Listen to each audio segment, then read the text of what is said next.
Guys, we gotta talk about the Dana White announcement. I know we're a little late on this because Dana already came out and cleared some things up for us, but the main announcement that Dana White made was that Ilia Topuria is dropping his featherweight title and moving up to lightweight permanently. Now, I have no problem with that as long as Ilia doesn't get gifted a title shot in his first fight at lightweight, which Dana White kind of cleared up. We'll get to that. And another thing is that Ilia basically ducked the first contender in his division, which was Movsar.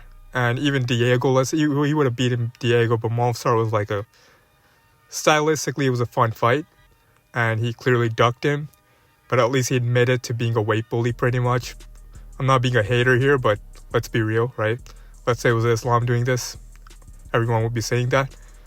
Anyways, and the second announcement Dana made was that, let me just get this out of the way, Belal Muhammad versus JDM.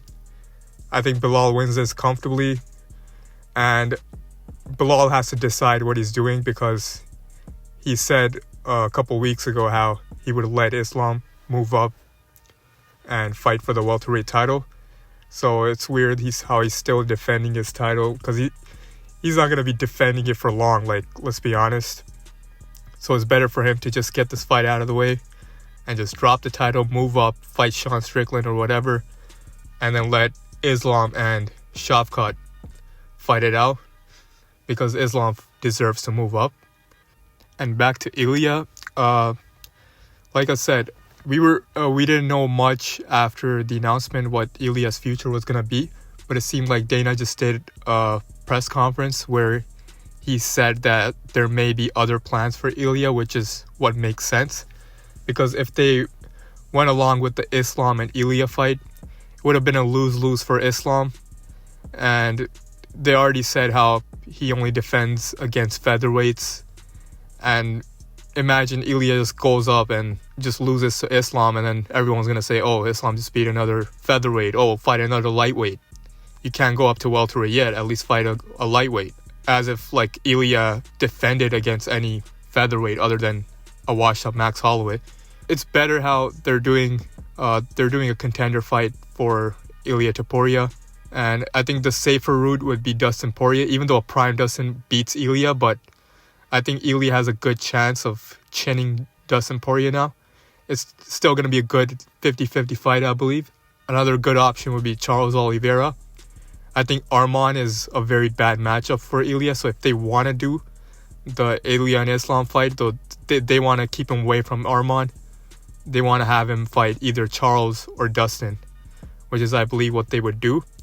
And it's good that Ilia has a chance to prove that he's a lightweight contender. So I believe people say he needs more wins. I would say he only needs one win to fight Islam. He just needs to beat one guy, like either a Dustin or a Charles. Then they can go ahead and make that fight. And I believe the fight should only happen if Islam decides to wait around and do another title defense at lightweight. Because keep in mind, just like Ilia moved up to lightweight, Islam has actually earned his right to move up to welterweight and actually go straight into a title fight. So if he decides to do that and go up and beat Shavkat or whoever the welterweight, I think he beats Shavkat, I think he beats JDM, he beats a lot of these guys.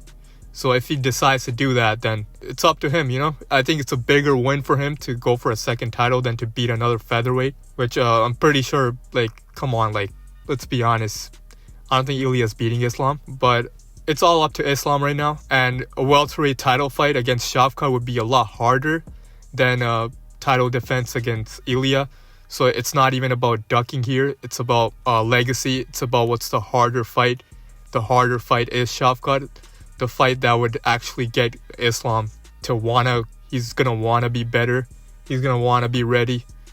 It's not just another title defense, So, and more power to Ilia, at least he admits he's a weight bully. So it's a good move to actually fight in your natural weight.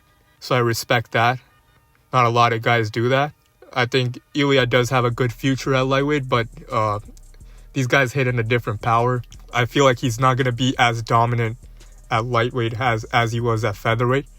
And without a doubt, he was the best featherweight in the world right now. It's just a shame we didn't get that Movsar fight because Movsar had a solid chance of beating him. And another side thing I just want to bring up, how Dana White just said how Merab and Sean O'Malley both want to fight each other, so that fight's going to happen. I find that pretty funny because this was O'Malley's first real title defense. That Vera fight wasn't a title. I don't count that as a title defense. So this was his first title defense, and he lost. So I don't see why that fight is happening again because Merab dominated. If anything, a rematch with Umar makes more sense. But of course, people are going to be crying about it, even though this was the closest fight. And there was a solid argument about 3-2 Umar because I feel like he won the first 3 rounds. You could probably give the third round to Merab. That's the only one. I wouldn't call it a robbery, of course, but you could give the first 3 rounds to Umar easily. And yeah, I just wanted to bring that up as a side thing. And other than that, I'm excited to see Ilia at lightweight, and I hope to see Islam actually get his chance at the welterweight belt because he's getting old. You don't want to wait that out. Anyways, let me know in the comments. Let me know if I'm being biased. Yeah, and that's just my opinion. And I would love to hear your guys' opinion.